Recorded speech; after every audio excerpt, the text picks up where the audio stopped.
En la cultura del anime y manga es bien sabido que existen ciertos arquetipos de personajes muy presentes, basados principalmente en sus personalidades que se fueron cimentando allá por la década de los 2000. Estoy hablando de las llamadas deres, que conforman los 4 grupos alimenticios básicos en la industria del anime, y en la que podemos encontrar muchos personajes dentro de alguno de ellos, pero sin lugar a dudas, el más icónico y popular dentro del medio sería el de tsundere, que sería el primero en ser formado por la comunidad de internet y daría lugar al resto de arquetipos, aunque como pudieron ver en el título, elegí hacer uno de yanderes primero, debido principalmente a que la idea me la dio una revista que compré en mi último viaje a Japón. Yandere es un término sacado de internet que combina la raíz del verbo yamu, que significa enfermar o estar enfermo, con la palabra dere, que significa estar completamente enamorado de alguien, formando así yandere. Esta edición del año 2007 en particular recopila un listado extenso de las yanderes más populares de todos los medios japoneses, y cuando digo todos me refiero a todos: anime,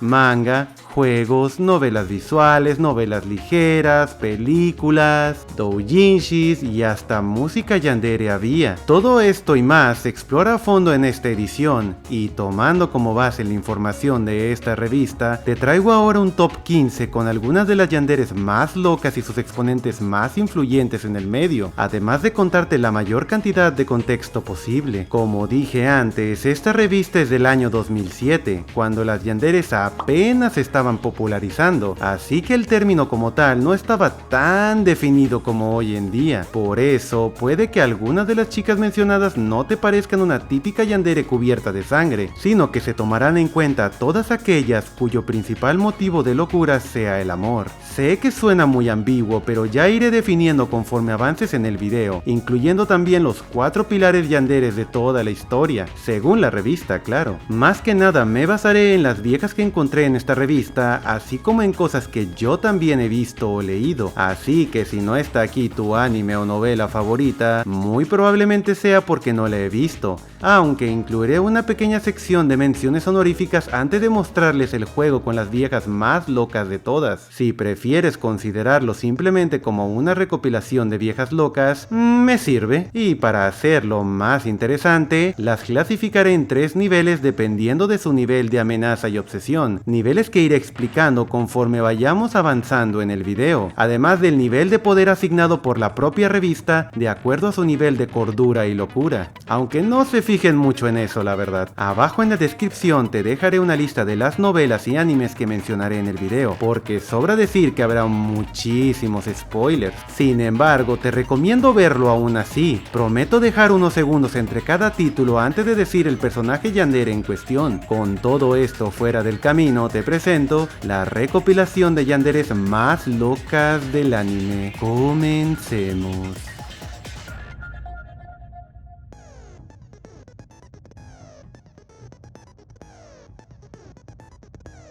Empezamos con el nivel 1. En este nivel encontraremos a aquellas yanderes que no son abiertamente violentas, pero que pueden llegar a serlo en situaciones extremas. Su comportamiento suele ser más de dependencia, manipulación emocional o celos extremos, dejándose llevar por sus emociones, aunque sin llegar a matar a nadie.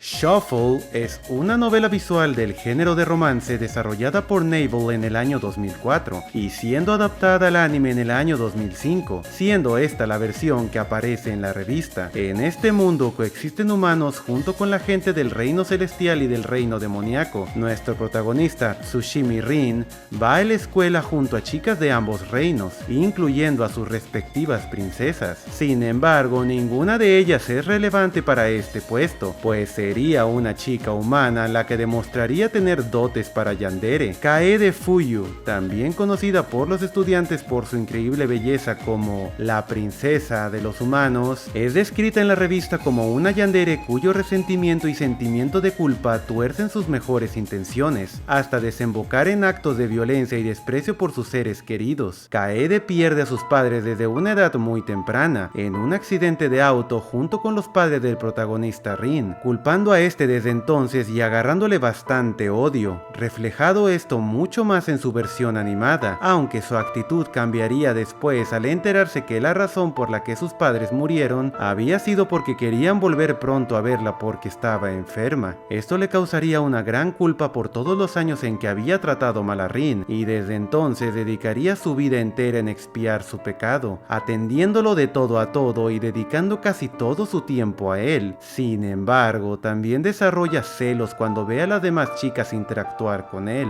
cosa que también se vería más en su adaptación animada, y desembocando en una escena de celos contra Asa Shigure, con quien el protagonista volvía de una cita, y contra la que más sentía celos de entre todas las chicas del cast. Este incidente le causaría a Asa un ataque al corazón, y la llevaría a ser hospitalizada. Aunque después de este incidente ambas harían las paces, este es el momento de más tensión dentro de su ruta, pero sin lugar a dudas se le ve un comportamiento posesivo cuando el protagonista interactúa con cualquiera de las chicas, lo que le gana un lugar más que merecido. Incluso llega a ser mencionada como uno de los 4 pilares yanderes del anime, aunque yo en lo personal no iría tan lejos para nombrarla así, pero se nota que al momento de su salida llegó a impactar bastante, ya que le asignan una puntuación de S+ en locura, pero al mismo tiempo una A en cordura. Bastante raro, ¿no? Pero como sea, Kaede queda para la posteridad como toda una figura loca.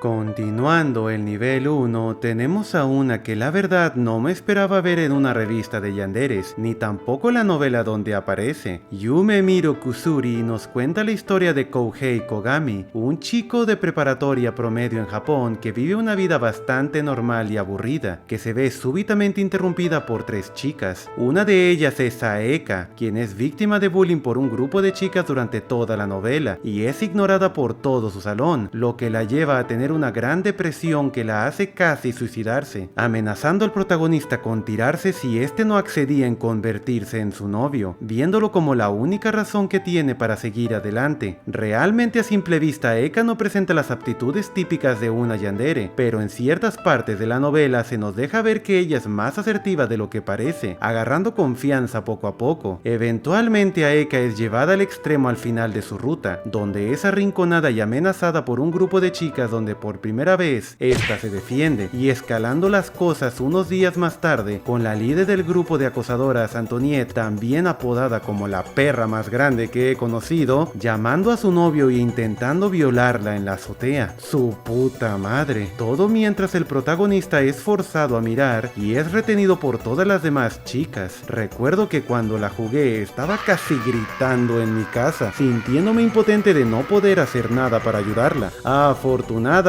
todo resulta bien y el prota logra zafarse y rescatarla, demostrando que también tenía las agallas de matar por su chica, a lo que Aeka también se sumaría, apretándola a ambos en una escena impactante donde casi la ahorcan, liberando su agarre a tiempo justo antes de matarla, pero no antes de que la chica se zurrara y se meara encima, sacándole aparte de eso un gran susto. Un escarmiento más que merecido para esta hija de la fregada, pero sin llegar al extremo como en School Days. Simplemente un final perfecto. Aunque tal vez no la consideraría yo una yandere clásica, Aeka demuestra lo que puede llegar a ser una persona linda cuando es empujada todos los días al extremo, y seguramente la pusieron en la revista por el cambio tan radical que da de un momento a otro para una chica tan dulce, aunque puede que eso explique el nivel tan bajo de cordura y locura que le pusieron, teniendo una C en ambas categorías.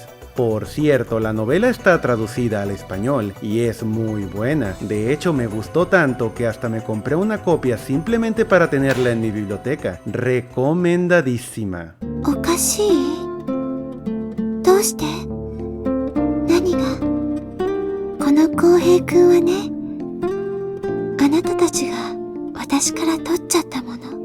誰かとするおしゃべり、一緒に遊んだりする時間、気持ちいいこと、ほっとすること。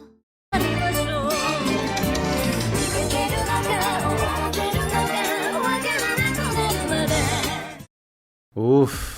Y volviendo con los años 2000, encontrarme esta joya de nuevo sí que fue un golpe de nostalgia y una agradable sorpresa, pues nunca me había puesto a pensar que realmente habría un personaje en este anime que pudiera encontrar en la revista. Rosen Maiden, no Maiden Rosen, que es una cosa muy diferente, fue originalmente concebido como un manga en el año 2002, para luego ser adaptado al anime en el 2006, versión en la que me voy a centrar por cierto. Rosen Maiden es una serie a la que le tengo mucho cariño, pues su diseño y estética de las muñecas me gustaron muchísimo cuando las vi, llegando al punto de comprarme varios volúmenes del manga cuando era chico, siendo el primerísimo en mi colección de hecho. En esta historia conocemos a 7 muñecas vivientes conocidas como las Rosen Maiden, creadas por el maestro artesano Rosen en su intento de crear la niña perfecta, siendo obligadas a pelear entre sí para absorber el arma de las demás y llegar a convertirse en Alice, la muñeca perfecta. Entre estas muñecas no había ninguna que quisiera ganar el Alice Game más que Suginto, la primera de las Rosen Maiden en ser creada y que actuaría como villana de la primera temporada. La impresión que da ella y su historia son un poco diferentes entre el manga y el anime. Suginto es una muñeca que desde su entrada llama mucho la atención, ya sea por su precioso diseño de Lolita gótica, sus alas negras o su malévola sonrisa. Suginto es un antagonista que no pierde la oportunidad de insultar y provocar a sus hermanas Rosen,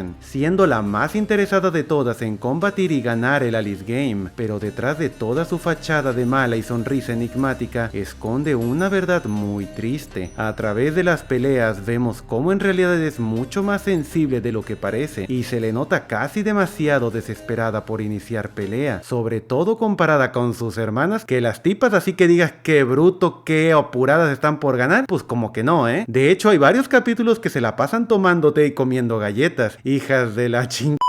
Pero no nos sería revelado su pasado hasta la ova de Overture, donde podemos ver una Suginto mucho más inocente y que al principio es amiga de Shinku, la quinta de las Rosen Maiden, quien le tiene lástima y le enseña a hacer varias cosas. Sin embargo, su relación llegaría a su fin cuando otra de las muñecas, Sousei Seki, se entera de que es una Rosen Maiden y procede a cortarla a la mitad. Es ahí donde se darían cuenta que Suginto no era una muñeca completa, sino que su creador ni siquiera se había dignado a completarla antes de pasar a la siguiente muñeca, siendo la única en faltarles las uniones de su torso y causándole un gran complejo de inferioridad desde entonces. Solo es gracias al gran amor de su padre que le es dada un alma y es reconstruida muy probablemente por su padre mismo. De todas maneras, este complejo de inferioridad la perseguiría por siempre y buscaría pelea constantemente con su ahora rival Shinku, a la cual odiaba con toda su alma. Su último enfrentamiento sería el final de la primera temporada, donde es derrotada por esta, en una escena que no deja indiferente a nadie y donde se logra apreciar lo mucho que ha sufrido y la gran obsesión que tiene,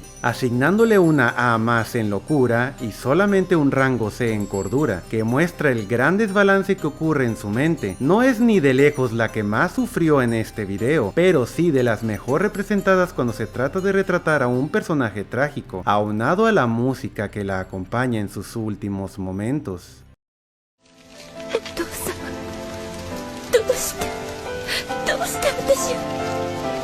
私はお父様こんなにも愛してるのに。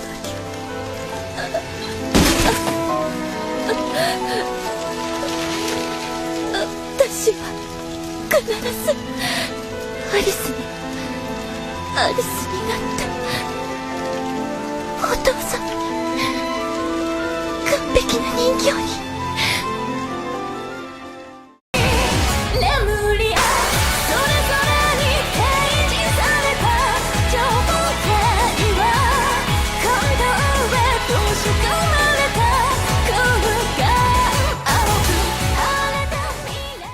Nos adentramos en el terreno de las locas menos convencionales dentro de una novela visual. Ever 17 The Hour of Infinity es una novela visual lanzada por el extinto Studio Kid en el 2002 y es la segunda entrega de la saga Infinity después de Never Seven, de la cual ya he hablado en el canal. En esta historia vemos a un grupo de gente atrapado en un parque de diversiones submarino conocido como Lemieux, contando con tan solo unos días antes de ser hundidos por completo. El juego ofrece varias rutas con diferentes chicas y a pesar de que en un principio uno pensaría por esta imagen que la tsundere pesada de Tsugumi sería la más loca, Sora Ake Nagasaki terminaría siendo la que me sacaría el mayor susto en una de las escenas de mayor tensión de todo el juego. Sora Ake Nagasaki, aparte de ser mi vieja favorita, es también la inteligencia artificial oficial del parque y es proyectada holográficamente a través de todo el complejo, y durante su ruta desarrollaría un interés romántico por el protagonista, quien a su vez también se interesaría por ella, tratando de enseñarle a cómo ser una mujer más humana, y tal vez le enseñó demasiado bien, pues Sora también desarrollaría una de las emociones más tóxicas y humanas de todas, los celos. Parece que le enseñaron a ser mujer un poco demasiado bien. Al ser la IA del parque, Sora tenía acceso a todos los sistemas de seguridad y vigilancia del complejo, lo que le permitiría ver lo que sucedía en todo momento a través de las cámaras, y logra ver una escena donde el protagonista y Tsugumi solían pasar tiempo juntos. Todo esto aunado al hecho de que el protagonista le dice enojado en una escena que ella no es una mujer real y no entendería lo que es ser un humano, que oh por Dios, qué pinches innecesario fue eso, causaría que Sora finalmente explote, encerrando al protagonista en una cámara e interrogándolo sobre sus verdaderos sentimientos, además del conflicto interno de ella misma, donde casi terminaría ahogándolo con el agua del océano, solo para liberarlo unos momentos antes de que éste muriera. Todo este incidente hace que Sora entre en un conflicto enorme y la lleva a dividirse entre su parte más humana y su parte más analítica, causando que tenga que reiniciarse por completo, pues no podía soportar el peso de todas sus emociones, además de afectar con ella su programación. Si bien Sora no es una humana como tal, y puede que esté un poco influenciado después de jugar Melusi y Planetarian, se nota como el amor que siente y su parte más oscura van muy de la mano, al contradecir por completo su programación principal, y lo hace de una manera fenomenal. En el futuro cercano me encantaría hacerle un video a toda esta novela y los temas que toca, que son demasiados, pero por ahora quédense con que es una chica que podría matarte si te ves siéndole infiel. 二人っきりになりたかっただけなの。一緒に話がしたかっただけなの。独占欲からの行動だというのですか。まあそれでもいいでしょう。水密費を閉じ通路を密閉した。スプリンクラーから注水した。驚きおののく倉成武の姿をあなたは眺めていた。死の恐怖に震える彼の姿を滑稽に思った。そんなことしてない。そんなこと思ってなんていない。私は倉成先生の授業をもう一度受けたかっただけなんです。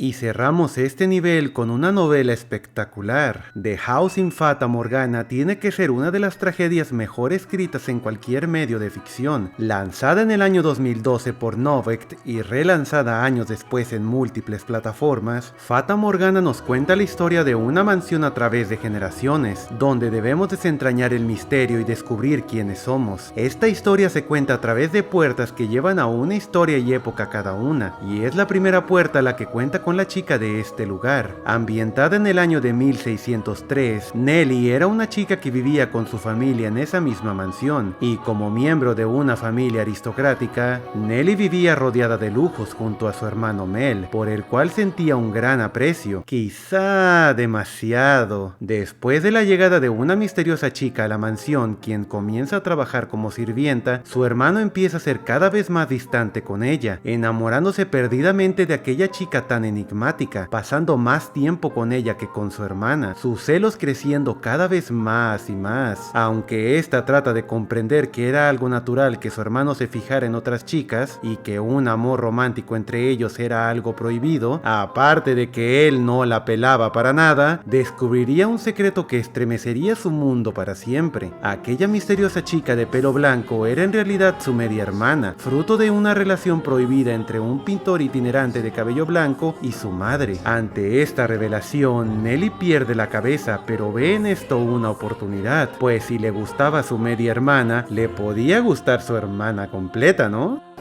Vaya, no encuentro fallas en su lógica. Aunque aún continuaba una pregunta en su cabeza: ¿cómo, siendo ambas hermanas de Mel, por qué él había escogido a aquella chica y no a ella? Pero cuando la confronta, una revelación le llega. Seguramente es por su cabello, ella piensa. Esa era la única diferencia entre ellas dos. Con esas palabras la escena cambia y vemos como una figura se desliza entre las sábanas del joven Mel, quien se encontraba medio dormido, y comienza a acariciarlo con gran afecto en la oscuridad. Todo mientras él pensaba que se trataba de la chica de pelo blanco que tanto le gustaba, que sí lo era, pero...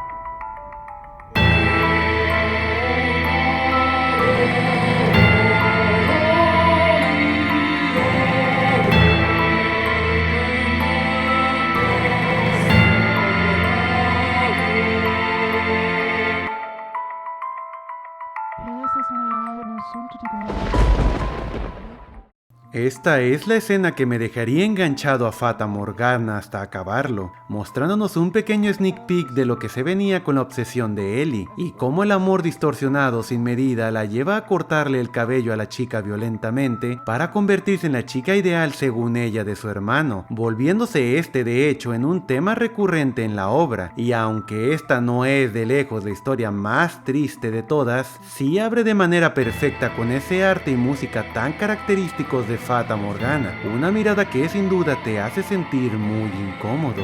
Si quieres saber qué pasó con la chica peliblanco y los demás de la obra, tienes que jugar el juego, muy recomendado. Y por fin entramos en el nivel 2, dando un paso más en la escala de locura. Aquí están las yanderes que manipulan, chantajean o incluso alteran la realidad para quedarse con su ser amado. Aunque no llegan a ser tan sanguinarias como las del próximo nivel, pueden llevar a otros a la desesperación o la muerte indirectamente por sus acciones y obsesión, además de ser más frías y metódicas que las del nivel anterior.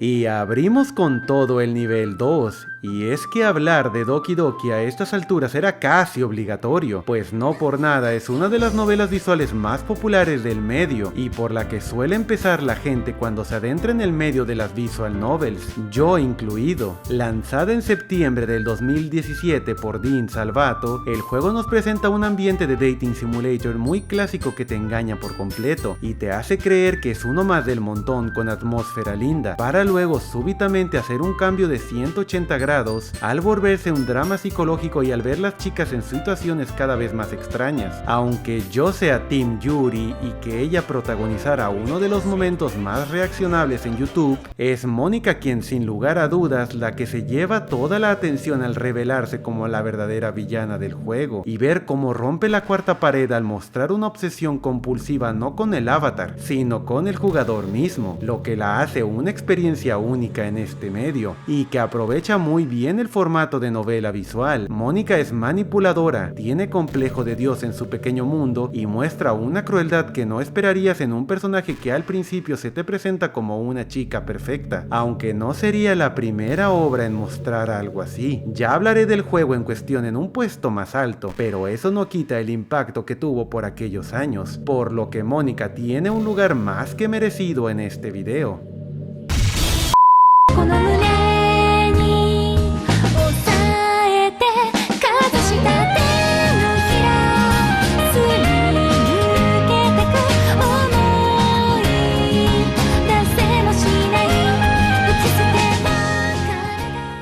Esta es una novela que apenas alcanzó a entrar en el top, puesto que la acabo de terminar hace muy poco y que fácilmente se convertiría en una de mis novelas favoritas sin duda. Kara no Shoujo, o como se le conocería en occidente, The Shell, es un juego lanzado por Innocent Grey en el año 2008 y sería la saga de novelas más exitosa del estudio, al ser localizada su tercera parte no hace mucho. En Kara no Shoujo encarnamos a un detective privado llamado Reiji, quien se encarga de resolver una serie de asesinatos que ocurren en una Tokio de la posguerra. Durante el transcurso de la novela conoce a una jovencita llamada Toko, quien lo contrata con un caso, el cual consiste en encontrar su verdadero ser, por más críptico y ambiguo que eso suene. Aunque no es sobre esta Toko de la que quiero hablar, sino de esta otra, Toko Mizuhara, que al igual que su mejor amiga tiene el mismo nombre, y a la que llamaré solo por su apellido para no confundirlas. Mizuhara desarrollaría un amor más allá del romántico, yo diría casi llegando a lo platónico, pues para ella su amiga Toko representaba la perfección encarnada y le generaría una obsesión para llegar a ser como ella, además de ella ser su única razón para vivir. A raíz de esto, Mizuhara sentiría unos celos inmensos por el protagonista, quien empieza a tener una relación escondida con su mejor amiga y a quien veía como una amenaza. Su momento de más locura llegaría en la forma de un bad ending, donde sus celos enfermizos llegan a tal punto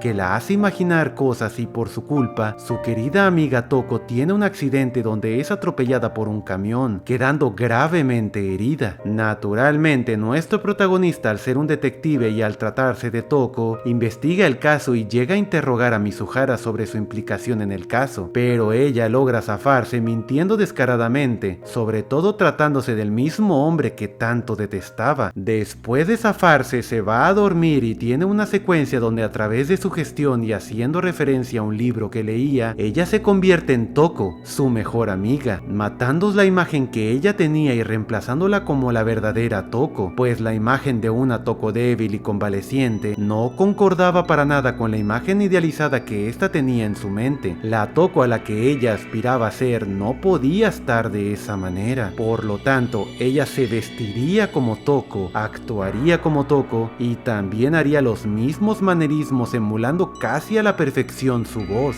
Incluso se dejaría el pelo largo y se forzaría a sentir amor por el protagonista, a quien antes odiaba con toda su alma, pues era natural que Toko Kuchiki estuviera enamorada de Tokisaka Reiji, y así ella actuaría como Toko en la escuela como si nada, recibiendo miradas extrañas de todo el mundo, con una percepción de la realidad súper alterada. Es en esos días que recibiría la visita de Reiji, quien se encontraba sumamente preocupado debido a todos los rumores que había escuchado de ella. Mizuhara pensaba que él llegaría e inmediatamente le haría el amor, pues en su cabeza eso era algo que la Toko original y él siempre hacían, pero la reacción de él fue de completo asombro y repulsión al verla actuar como Toko, a lo que ella empieza a toquetearse para convencerlo de tener relaciones con ella, pero al ver que este solo aparta la mirada decide amenazarlo con suicidarse con unas tijeras, a lo cual Reiji terminaría aceptando y procedería a tener sexo con ella, muy para su disgusto, y el mío también. en una de las escenas más bizarras y más difíciles de tragar que he visto en una novela visual, y no es que el sexo en sí tenga algo de raro, pero solo por el puro contexto hace que sea tan difícil de leer, sobre todo considerando el cambio tan radical, pues toda la novela se la pasa tratándote muy mal, además de que finge ser mi waifu de todo el juego, y hace que me dé asco en solo pensar en ella otra vez. La verdad estuve poniendo una cara de asco durante toda la escena, que por cierto no es tan corta. idiota. Es súper incómoda y cringe, y al igual que el protagonista ya me quería ir a la burger de ahí, acá la verdad sí se siente como hacer un gran sacrificio, puesto que en cada momento que él se quiere ir sabe que la tipa se va a matar en cuanto lo intente, por lo que no le queda más remedio que continuar. Y todo mientras ella finge ser la misma chica lisiada con la que él tenía una relación de amantes muy cercana. Simplemente morboso. Y todo para que al final ella termine atropellada de la misma manera que su amiga Toko. De plano se pasaron de verga en este final. Muy bien hecho, Kara no Shoujo. なぜだい？私はトウコだよ。そんなに先生は私を抱きたくないのかい？それならば仕方ないね。私は死ぬことにするよ。先生、早く私を愛してくれよ。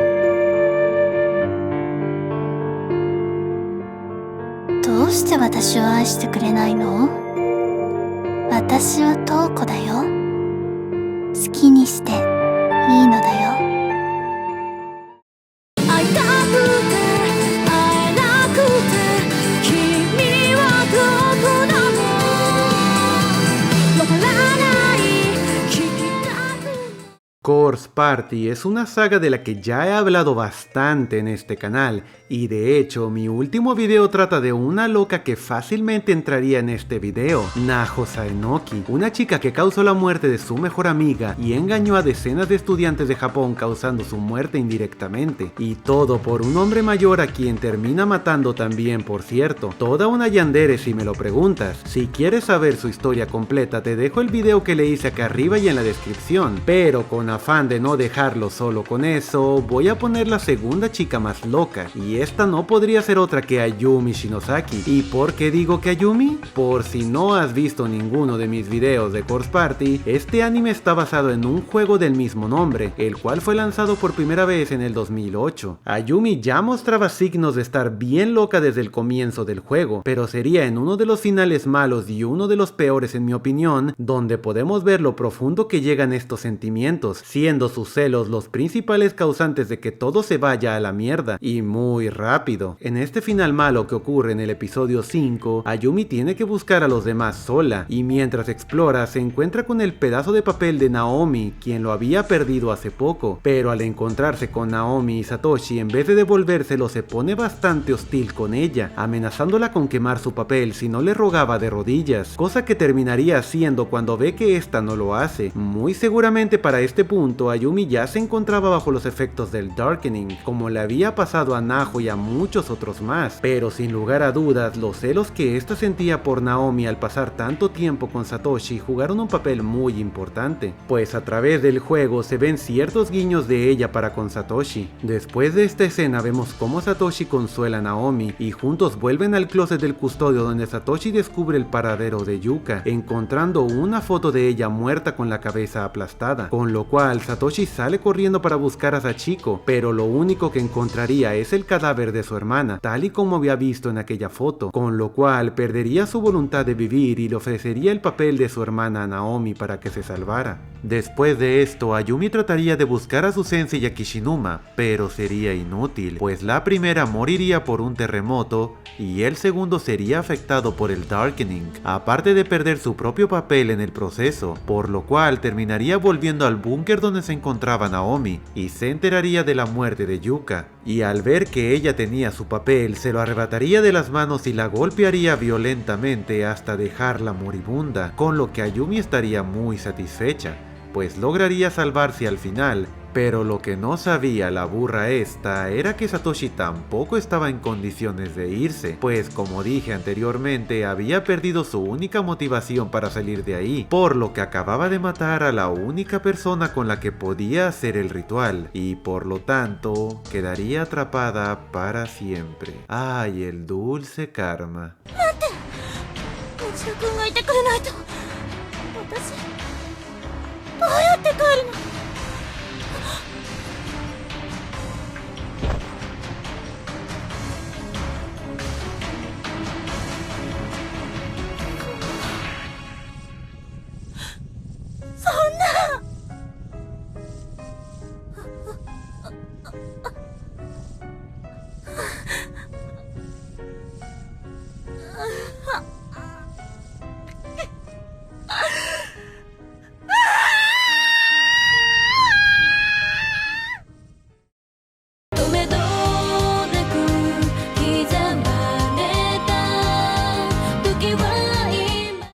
Aunque Madoka Mágica no haya estado en la revista, pues no había salido todavía, es innegable que en el mundo de Madoka existen personajes con bastantes traumas y problemas psicológicos. Pero no sería hasta la salida de la película The Rebellion que veríamos el verdadero potencial de la poderosísima Homura Akemi, quien se coronaría como la yandere definitiva al ser obligada a sufrir la muerte de su querida Madoka una y otra vez, en un bucle infinito sin fin, con la única esperanza de poder salvarla, y que la llegaría a corromper poco a poco, y fallando miserablemente cuando al final Madoka sí se convierte en la diosa o la ley de todos los ciclos. Esto sería un duro golpe para Homura, quien no aceptaría este desenlace y daría pie a lo que vemos en Rebellion, donde ella haría algo similar al estar tan obsesionada con darle un final feliz a Madoka, convirtiéndose en Akumu Homura, su mejor y más poderosa forma con la que se haría omnipotente, logrando por fin la realidad que había deseado, aunque por medios retorcidos.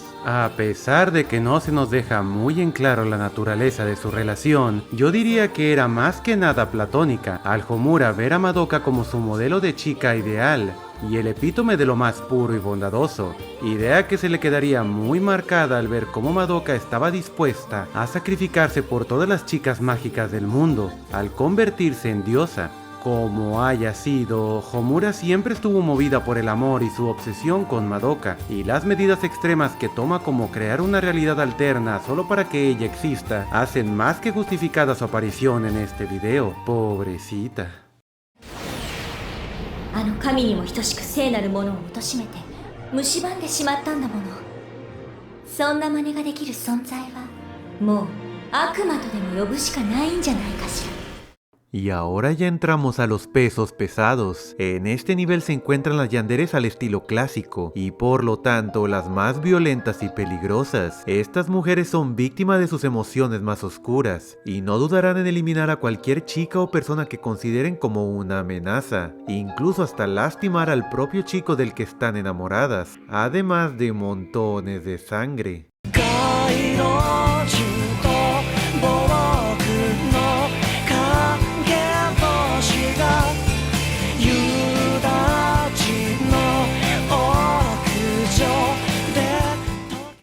Y abran paso a la patrona de patronas. Desde hace un año para acá y especialmente con la reciente salida de My Side, esta novela ha sido poco a poco más conocida en habla hispana, aunque realmente tiene ya bastante tiempo de haber salido. Kimi to Kanoyo to Kanoyo no Koi, o mejor conocida como You and Me and Her o Totono, es una novela desarrollada por el estudio Dios Nitro Plus y lanzada en el año 2013. En esta historia de triángulo amoroso se nos da a escoger a una de dos chicas, ya sea Miyuki o Aoi. Si hablamos de yanderes que sean un equilibrio perfecto entre chica adorable y desquiciada, Miyuki Sone tiene que estar sin lugar a dudas entre las más altas en todo el top. Con una personalidad de tsundere al principio y al terminar completamente desquiciada al romper la cuarta pared, Miyuki consigue perturbar y poner al jugador en constante tensión al saber desde el principio que se encuentra en una novela visual, además de no estar enamorada del avatar que usas, sino del mismo jugador. Muy al estilo de Doki Doki, comenzando de una manera sutil con sus celos y preguntas para poco a poco terminar protagonizando varias escenas de celos enfermizos y violencia extrema, tanto para el protagonista como para las chicas que son objetivo de su afecto. Tan así es que incluso llega el punto de ponerte en un bucle infinito de repeticiones con tal de romper tu voluntad, incluyendo una escena H donde también rompe la cuarta pared, mostrando el grado de compromiso que ella tiene para contigo el jugador, y dejándome completamente atónito cuando la jugué, pues recuerdo que fue de las primeras novelas visuales que jugué con la promesa de que era parecido al Doki Doki, pero nada que ver con lo que yo esperaba, representando de manera magistral lo que una yandere es y dotándola de una inteligencia para ajustarse al comportamiento del jugador, con múltiples finales y escenas ocultas con diálogos que hasta la fecha de seguro no he visto. Sin duda Totono fue un pionero cuando se trata de yanderes y romper la cuarta pared se refiere, y es una lástima que de estas tres sea la menos conocida. Atlética, popular, miembro del club de actuación y amiga de infancia, Miyuki es todo lo que podrías desear en una chica, y hace que te duela aún más lo mucho que sufre cuando el jugador la traiciona o no corresponde a sus sentimientos.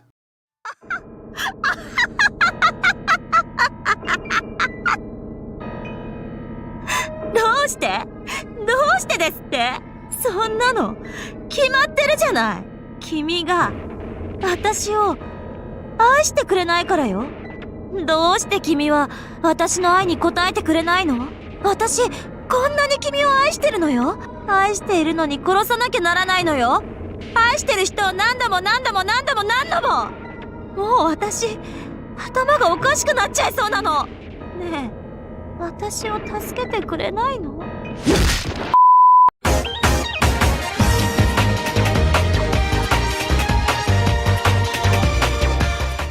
？Y seguimos con las clásicas y con una de las grandes, y es que Kotonoha Katsura es sin lugar a dudas de las más, si no la yandere más influyente de toda la historia, y sobre todo para el año que fue publicada la revista.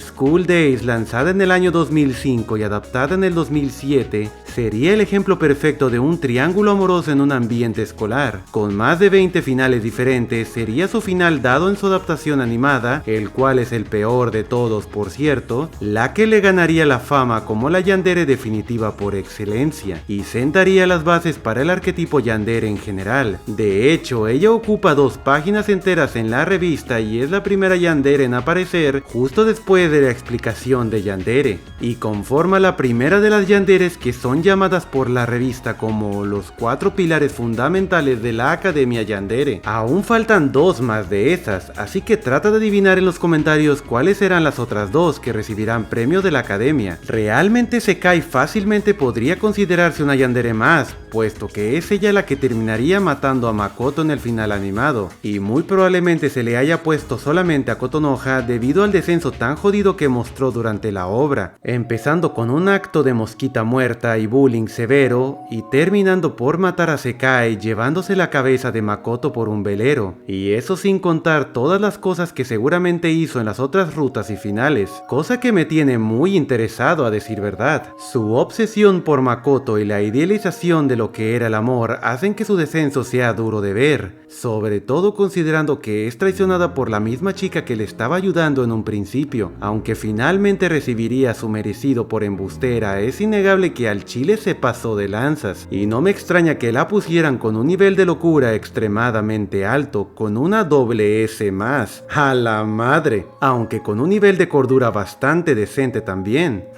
Interesante, a ver qué día cae un video de School Days en el canal. En fin, Katsura Kotonoha.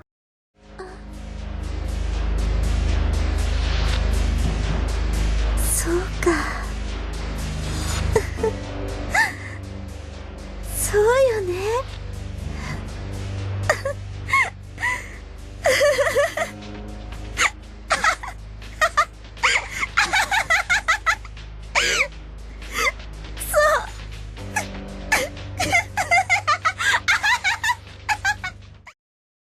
Uf, esta sí es una que no recordaba, pues la jugué hace muchísimo tiempo y no me causó mayor impresión la verdad, excepto por un final claro. Lanzada en el 2019 por Eternal Night Studios, Winter Empty Mask nos cuenta la historia de Ichiro, quien se acaba de mudar a Momiji, una ciudad con un alto índice de criminalidad, donde muere gente casi a diario, igual que mi querido Tepito, aparte de los rumores de un asesino misterioso apodado Red, cuyos asesinatos son los más brutales de todos, y quien resulta ser Yuki Aketsu, uno de los intereses amorosos quien tiene un crush con el protagonista casi desde el momento en que lo conoce, y este también correspondiendo sus sentimientos poco a poco. Yuki era miembro también de una temida familia de asesinos y desde niña había sido criada para matar, por lo que no era de extrañar que se encariñara con una persona que la tratara bien y desarrollando rápidamente un apego emocional con el protagonista, sacando así su lado más salvaje cuando tan siquiera voltees a mirar a la otra chica, siendo la causante de 3 finales malos en toda la novela. Ya sea cuando la mandes a volar o que ella malentienda la situación, da lo mismo. extremo, porque ella asumirá que esa es la razón por la que te alejas de ella. Uno sucede cuando el protagonista vuelve y es asesinado enfrente de su mejor amiga por detrás. El otro cuando le dices que no puede ser su amigo y te asesina en plena calle cuando pasas con tu amiga. Y el tercero, y creo que mi favorito, es cuando vuelves a casa, pero esta vez en vez de matarlos a los dos, te trae la cabeza de tu mejor amiga consigo. Repito, esto solo sucede si te desvías aunque sea un poco de su ruta, o si estás en la ruta de otra pero también eres amiga de ella, por lo que si no quieres terminar así, te recomendaría no ser tan avaricioso y conformarte con una.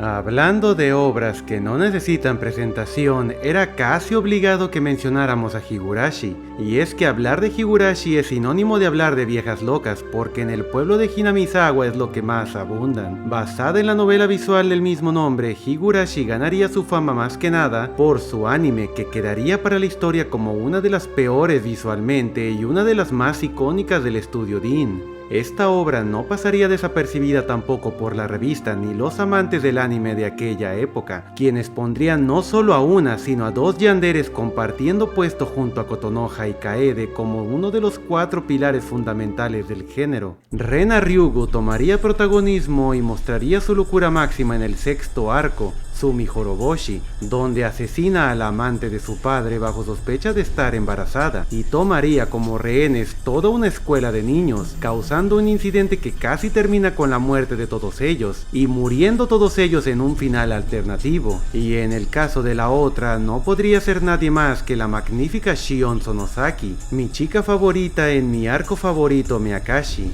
donde su amor insano por Satoshi y su paranoia con su propia familia la llevaría a cometer actos atroces hacia sus propios seres queridos, con un diálogo interno y descenso a la locura que simplemente me pareció magistral en la novela. Y eso sin mencionar todas las cosas que de seguro hicieron en arcos extras que se fueron sacando en los años posteriores, pero solo quédense que se les fueron asignados unos niveles de locura extremadamente altos, siendo Rena de hecho la que tiene el nivel más alto de toda la revista, con un grado triple S, aunque también contando con un nivel de cordura muy alto para los locas que son, indicando que al principio su personalidad es muy normal a la del resto de personas, o al menos logran aparentarlo bastante bien. No ahondaré mucho sobre ellas, ya que tengo un video en mi canal para cada una con los peores finales de Higurashi, que ya les debería dar una idea de lo pesadas que son estas tipas. Ambos te los dejaré en la descripción. Vaya par de locas. 私をどうするつもりなんですの？殺す。やめて！サトコを殺さないで！今頃命乞いかい？あんたはそれをサトシ君の時にしなかった。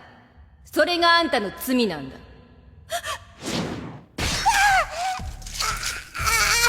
てあげて！私はどうなってもいいから！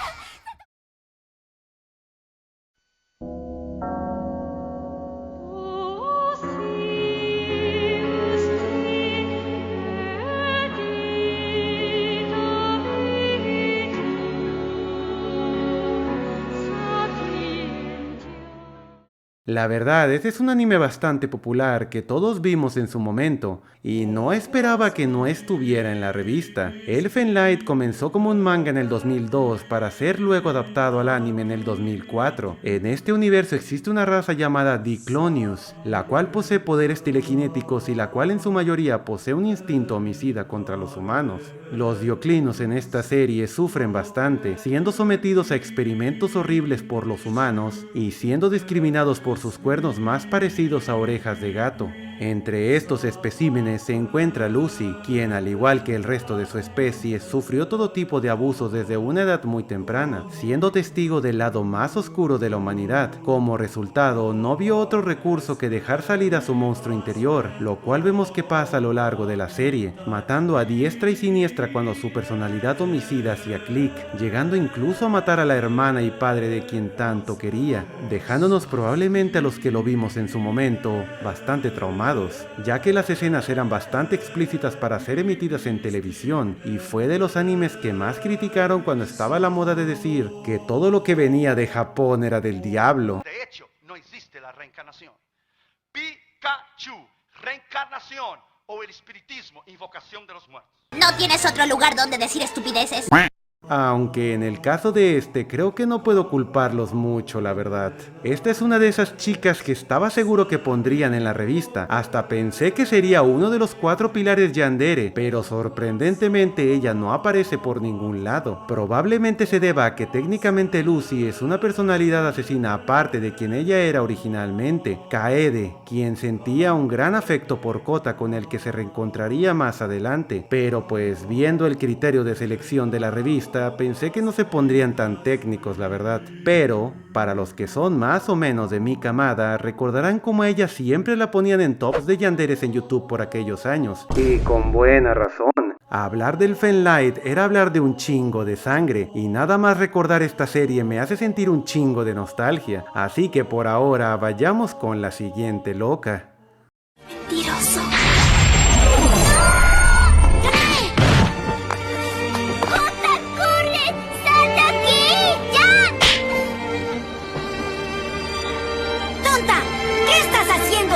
¡Ella no hizo nada! Ofrécele una disculpa o si no, ya no te voy a querer. ¡No! ¡Kota! ¡No hagas eso, por favor!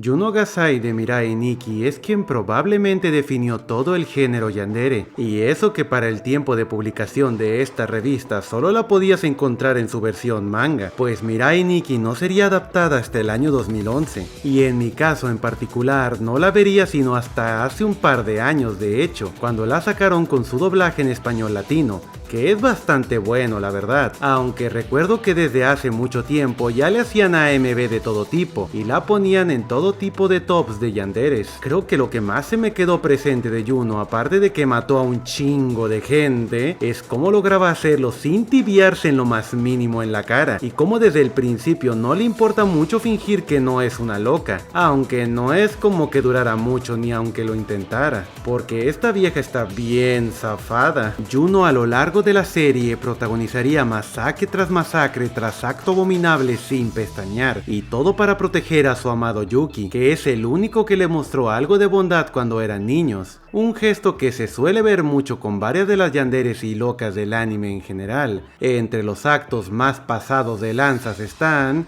la masacre que hace en el templo de Tsubaki, o cómo empieza a matar a diestra y siniestra en un aeropuerto como si fuera un día de campo, mientras les dice a todos los presentes lo mucho que ama a su Yuki. Y mi favorito y el más cursiado de todos es cuando lo droga y lo tiene escondido en sabe Dios dónde, mientras encuerada le da de comer frente a los cráneos de sus padres. Su puta madre. Realmente no extraña que resultara así después de todo el maltrato y abuso psicológico que sufrió. Como dato curioso, la revista también la coloca como el último gran pilar de las yanderes y la más sanguinaria de todas hasta ese momento, con uno de los niveles más bajos de cordura, si no es el más bajo, junto a un nivel de locura que esperarías de alguien como Yuno. Definitivamente su fama está más que merecida como una de las yanderes más reconocidas y queridas.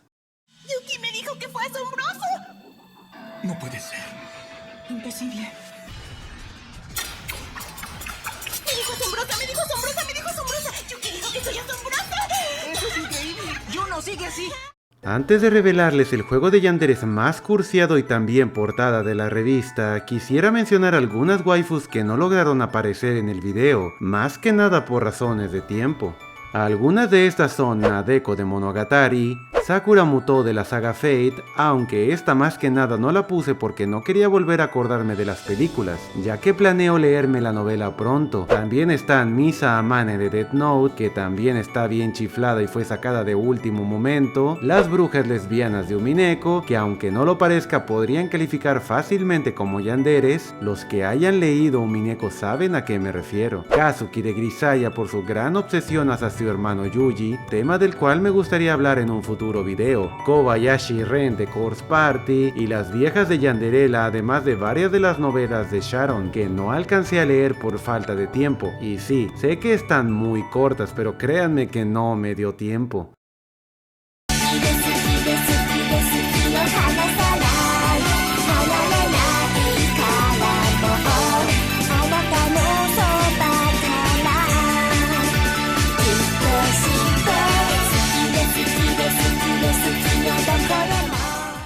Y para cerrar con broche de oro y la mismísima portada de la revista, les traigo Yandere. Así nomás, a secas.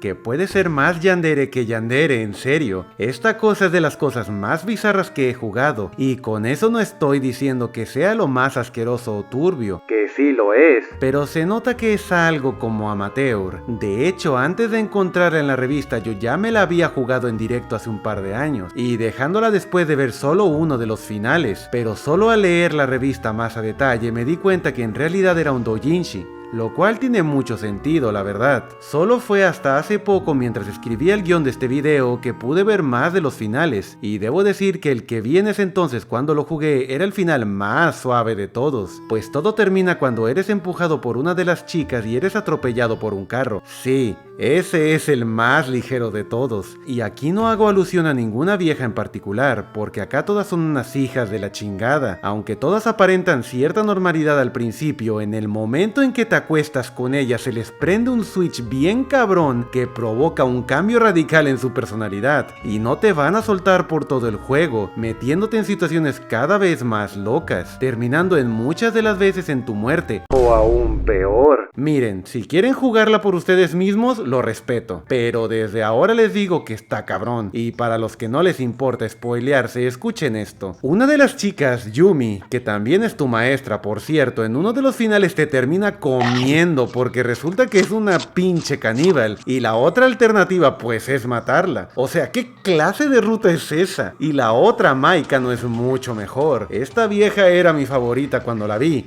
y parecía que era la más normalita, hasta que te das cuenta que es una masoquista extrema, lo cual no es algo malo per se, pero cuando no sabes cuándo parar en el acto puede volverse algo peligroso. Ya sea que tú la mates por accidente por pasarte de lanzas o ella te mate. Pero qué mierda es esto. Y de la principal Saki ya ni les cuento, pero solo les diré que uno de sus finales incluye una motosierra, un carro y sangre, mucha sangre. La neta, todos los finales están pa'l perro, y aparte no es como que el protagonista sea precisamente una buena persona, sino todo lo contrario, es un cabrón hecho y derecho. Está muy difícil que vayas a simpatizar con él. Claro que al ser un juego pues tienes opciones y todo eso, pero hace tantas cosas en los lugares que no te dejan escoger, que hace que todo se vaya a la mierda y sientas que en parte se merezca lo que le está pasando. En definitiva, este doujinshi es una experiencia única, eso no te lo voy a negar, pero una que no creo que repita, y creo que ahora entiendo por qué le daban tanta promoción en la revista de ese entonces, llegando hasta ser la portada de esa edición, además de que la referenciaron como el doujinshi más esperado de la década. En definitiva, creo que se ganó su fama con ganas. Después de todo este recuento de viejas locas, creo que la podemos dejar por aquí. Les agradezco mucho a todos los que se quedaron hasta el mero final del video. Esta recopilación me tomó mucho más tiempo de lo esperado, y sé que muchos no estarán de acuerdo ni con el orden de las viejas, ni por qué puse a esta o aquella dentro del género yandere, pero como dije desde el principio, yandere no es solo un término reservado para viejas asesinas, sino todas aquellas que sufren, se obsesionan y pueden cometer actos atroces por por amor, aparte de hacer el video mucho más variadito. Y eso que ni siquiera toqué el tema de los yanderes hombres que conozco, ni los que estaban en la revista, que a estos también se le dedica su propia sección. Es más, aún así me estoy quedando corto, pues hay 2 yanderes de 2 novelas que me quedé con ganas de mencionar, pero que no puse porque son juegos de los que planeo hablar muy pronto en próximos videos. Y créanme cuando les digo que son juegos bien cursiados con unas verdaderas hijas de la fregada. Si les gustaría ver una segunda parte o una lista de los hombres más locos de las novelas visuales y el anime, házmelo saber en la caja de comentarios. Agradezco como siempre mis queridos Patreons y miembros por la paciencia y todo el apoyo que le dan al canal, con especial mención a los miembros Sunderegot, Neko de Kagamine, Papadog, Beat VT, Yugram, Luis Paico, Alice Goldsmith, Visión Mortal ZZZ, Andrés Alonso y Reina Ayakashi. De verdad que muchísimas gracias a todos. Para los miembros ya saben que el video estará disponible sin censura, además de todo el contenido digital que venía dentro de un disco incluido en la revista, muy en su mayoría demos de juegos de ese entonces, además de archivos y contenido muy interesante. Todo lo mejor para los miembros. Probablemente esté posteando alguna captura en mi sección de comunidad o mi Patreon gratuito, así que asegúrate de unirte de manera gratuita por allá también. Y yo con esto me despido. Este ha sido el Juicy y hasta la próxima.